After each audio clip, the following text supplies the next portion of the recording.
ಬೆಂಗಳೂರು ಉತ್ತರದಲ್ಲಿ ರಾಜೀವ್ ಗೌಡ ಭರ್ಜರಿ ಪ್ರಚಾರವನ್ನು ಶುರು ಮಾಡಿದ್ದಾರೆ.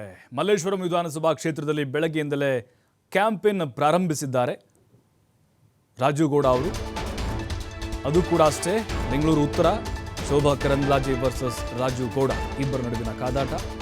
ಮಲ್ಲೇಶ್ವರಂ ವಿಧಾನಸಭಾ ಕ್ಷೇತ್ರದಲ್ಲೇ ಈಗ ಪ್ರಚಾರವನ್ನು ಶುರು ಮಾಡಿದ್ದಾರೆ. ಸುಬ್ರಹ್ಮಣ್ಯ ನಗರ ಪಾರ್ಕ್ನಲ್ಲಿ ವಾಕಿಂಗ್ ಮಾಡುತ್ತಾ ಮತಯಾಚನೆಯನ್ನು ಮಾಡಿದರು. ಯುವಕರ ಜೊತೆ ಆಟವಾಡಿದ್ದಾರೆ ಬೆಂಗಳೂರು ಉತ್ತರದ ಕೈ ಅಭ್ಯರ್ಥಿ ಪ್ರೊಫೆಸರ್ ರಾಜೀವ್ ಗೌಡ. ಸಂಗೊಳ್ಳಿ ರಾಯಣ್ಣ ಪಾರ್ಕ್ಗೆ ಭೇಟಿ ಕೊಟ್ಟು ರಾಯಣ್ಣ ಪ್ರತಿಮೆಗೆ ಮಾಲಾರ್ಪಣೆ ಮಾಡಿದರು.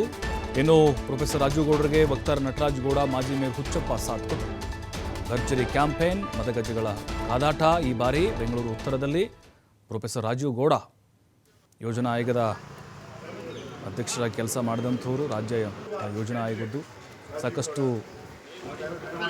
ಜವಾಬ್ದಾರಿಗಳನ್ನು ಕೂಡ ನಿಭಾಯಿಸಿದಂಥವರು ರಾಜೀವ್ ಗೌಡ. ಕಾಂಗ್ರೆಸ್ ಅವರ ಸರಳತನಕ್ಕೆ ಮತ್ತು ಅವರ ಕೊಡುಗೆಯನ್ನು ನೋಡಿ ಅವರಿಗೆ ಮಣೆ ಹಾಕಿದೆ. ಯುವಕರ ಜೊತೆಗೆ ಕೆಲ ಕಾಲ ಆಟ ಆಡಿ ಕೂಡ ಅವರು ಮತವನ್ನು ಯಾಚಿಸಿದರು. ಸಂಗೊಳ್ಳಿ ರಾಯಣ್ಣ ಪಾರ್ಕ್ ಭೇಟಿ ಕೊಟ್ಟರು. ಸುಬ್ರಹ್ಮಣ್ಯ ನಗರ ಪಾರ್ಕ್ನಲ್ಲಿ ವಾಕಿಂಗ್ ಮಾಡ್ತಾ ಮತಯಾಚನೆ ಮಾಡಿದ್ದಾರೆ. ಇನ್ನು ಸ್ಥಳೀಯರು ಎಲ್ಲೆಲ್ಲಿ ಸಿಗ್ತಾರೋ ಅವರೆಲ್ಲರಿಗೂ ಕೂಡ, ಆಮೇಲೆ ಕೆಲವೊಂದಿಷ್ಟು ಅಂಗಡಿ ಮುಂಗಟ್ಟುಗಳಿಗೂ ಕೂಡ ತೆರಳಿದ್ರು, ಅಲ್ಲೂ ಕೂಡ ಮತ ಯಾಚಿಸಿದ್ದಾರೆ.